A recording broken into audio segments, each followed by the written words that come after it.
Well, very suddenly, after almost 3 years of fighting, there now appears to be progress on a possible peace deal. It comes after US President Donald Trump spoke to the leaders of both Russia and Ukraine.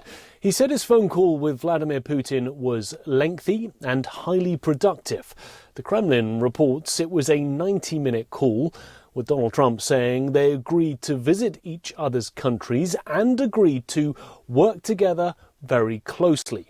President Trump also spoke to President Zelensky, a call that he said went very well, with Trump writing on social media afterwards that Zelensky, like Putin, wants to make peace.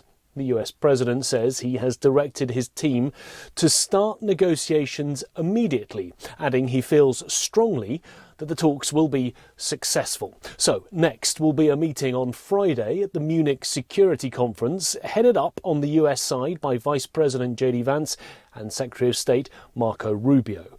What is also clear, coming out of comments made by the new Secretary of Defense Pete Hegseth, is that the US is ruling out Russia being forced to hand over land that it has seized. Hegseth, speaking at his first NATO summit in Brussels on Wednesday, said it was an unrealistic objective to return Ukraine's borders to how they were before 2014, suggesting no return of territory taken by Russia during this 3-year conflict, nor from its annexation of Crimea back in 2014. Hegseth also ruled out Ukraine joining NATO. Donald Trump is also pushing Ukraine to make a deal that could see Kiev parting with mineral resources, specifically rare earths, essentially a high-tech component of many industries that the US needs. In return, the US would supply Ukraine with weapons and provide security guarantees.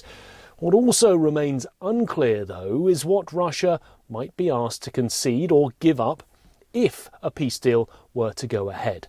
What it does seem at the moment is that Ukraine would be at a disadvantage for whatever gets agreed. Nick Harper, SABC News, Washington.